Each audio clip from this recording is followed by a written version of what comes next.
Handicapper Steve here, handicapping the racing from Aqueduct Racetrack here on Saturday. It is the 5th of March 2022. We're going to look at the stakes races here on Gotham Day from Aqueduct, but before I get on to that, remember to please follow me on Twitter at Horse Racing Kid 5 for more selections for race courses around the world, and I mean it around the world. Some great races all across the world today, starting early in the morning at Maidan with Super Saturday, Fountain of Youth, here at Aqueduct, Santini Handicap. So basically, what I'll do is sit in front of the TV from about 6 a.m. until 11 o'clock at night.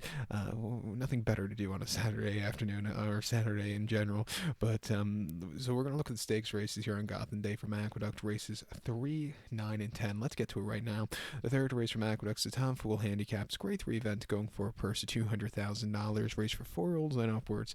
We feel the 5 horses going to the main track. The distance of ground of 1,200 meters, or the distance of ground of 6 furlongs on the Aqueduct main track. 1,200 meters, 6 furlongs here in the Tom Fool. My top selection, we're going to go take the number 4 horse Prime Factor. Let's go 4-5-3-2 for me in the superfecta. 4-5-3-2 super. Top selection of 4 horse Prime Factor. 4-year-old colt by Quality Road. Sherry DeVoe trains. Jose Lascano gets the mount. The horse's reappearance came on the 23rd of January at the fairgrounds. 6 furlongs, allowance race 53,000. And the horse won by 3 3/4 lengths. And basically on the front and all throughout, this horse just won for fun. Could have won by more, but it was a hand ride late. An all around good race there. First started in the DeVoe barn. Previously was trained by Tom Pletcher and ran on Derby Day, the 1st of May at Churchill, 6.5 and a Optional 75 claimer, and the horse finished 5th by 8 1/4 lengths. And the best training the horse did was early on. He showed some pace, but then completely crumbled after about the first quarter. Finishing 5th by 8 1/4 lengths, something must have happened where he, went a miss, because you didn't see the horse basically for the rest of the year until earlier this year, basically. But coming here today, they think highly of him. They only bought him for $900,000.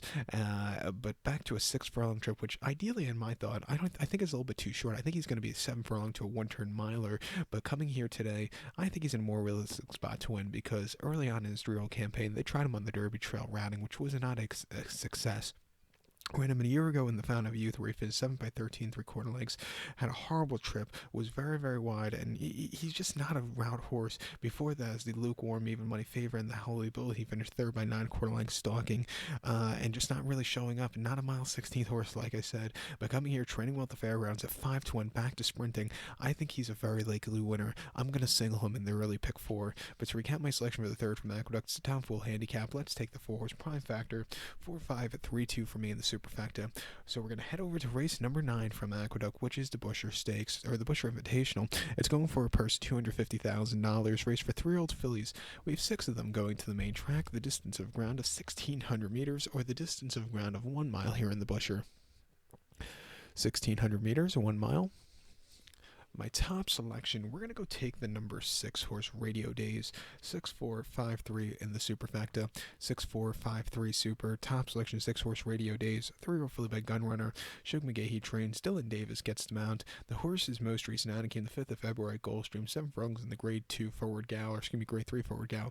And the horse finished 2nd by length. And this horse doesn't have a lot of early speed, but sat back early, slowly moved his way up. He just couldn't get there late, but I didn't think it was a half-head race off the bench. Coming here, 2nd off the bench, a little bit longer trip, maybe a little bit more into the race early on. I think the horse could really run a good race. 2 back, the horse ran Optional 80 at Aqueduct, 7 furlongs the 2nd of December, and the horse broke the maiden by 8.5 lengths. Sat back early after not the best beginnings, but slowly recovered, slowly moved his way up, and when he got the lead in the stretch, he took off clear. An all-around good race there for this horse. And then before that at Belmont on the slop, 6 furlongs in the main special weight, 90,000. 1 by 1 1/4 lengths, was way out of it early and was stupidly wide, but that's the way you wanted to be with the slop at Aqueduct. She got home very, very cleanly and nicely in the end. All around good race. Has been training well, pace in Park down in South Florida. Coming up north here today at 7-5. I'm going to take her. Your second likeliest winner is the 4 horse Minty Valentine. She placed in the Demoiselle most recently here at Aqueduct behind Nest, who went on to win the Suncoast at Tampa a few weeks ago very nicely. But this horse coming back to a 1-turn mile, coming from a little bit behind. It wouldn't surprise me if she gets a good trip, but I do think Radio Days is a very likely winner. But to recap my selection for the night from Aqueduct, it is the Busher. Let's take the 6 horse Radio Days. Give kudos to the 4 horse Minty Valentine. 6453 Super, 64 in the multi-race, the feature 10th race from Aqueduct. It is the Gotham Stakes. It's a grade 3 event going for a purse of $300,000, race for 3-year-olds here. Field of 10 horses going the distance of ground of 1,600 meters, or the distance of ground of 1 mile here in the Gotham. 1,600 meters or 1 mile. And it seems since they moved the race back to the main track, this race is becoming a little bit better as the years go on. Again, when it was running on the inner track on like a mile 16th, I just didn't think it was the best, Gothams we ever had. But I do like it as a one-turn mile, and it always shows up well. And per se, you might not see the horses end up in the Derby, but you might see them end up in like that Woody Stevens, the Alan Jerkins later in the summer. It's a very good kind of springboard race, I think. But my top selection, I'm going to go with the number 9 horse Morello. We'll go 9, 5, 10, 4 in the superfecta. 9, 5, 10, 4 super. Top selection 9 horse Morello. The real called by Classic Empire. Steve Asmussen trains. Jose Lascano gets the mount. The horse is most recent out of him and Jimmy Wingfield here at Aqueduct. 7 furlongs on the 6th of February on a good main track. The horse won by 5 lengths, and from a track position, this horse was a little bit wide, but could have won by more. A very, very good race. Coming here, longer trips, second off the bench. I think this horse could really improve off of that race. 2 back at Aqueduct on the 6 furlongs, 27th of November in a main special weight.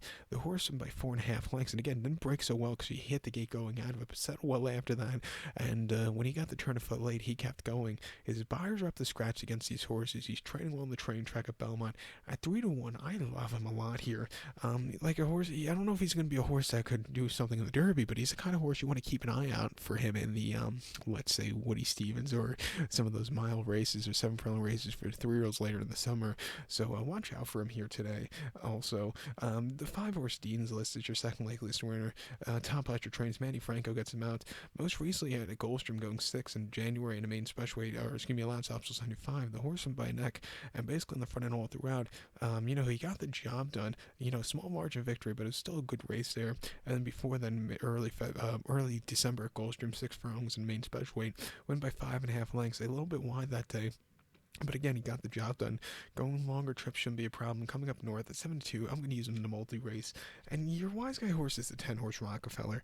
He's the kind of horse I think he was going to want a one-turn mile. He wanted it at Belmont, where he won very nicely in November. Came back to Santa Anita, where the horse just really couldn't quicken up. Come back to a one-turn mile. Yeah, I'm going to give him a shot also, but I do prefer the other 2 before him. But to recount my selection for the 10th from Aqueduct, it is the grade 3 Gotham. Let's take the 9 horse Merlot. Give kudos to the 5 horse Dean's List and the 10 horse Rockefeller. 9, 5, 10, 4 super. 9, 5, 10 in the multi-race. So good luck to all. Please follow me on Twitter at Horse Racing Kid 5. Good luck, everybody.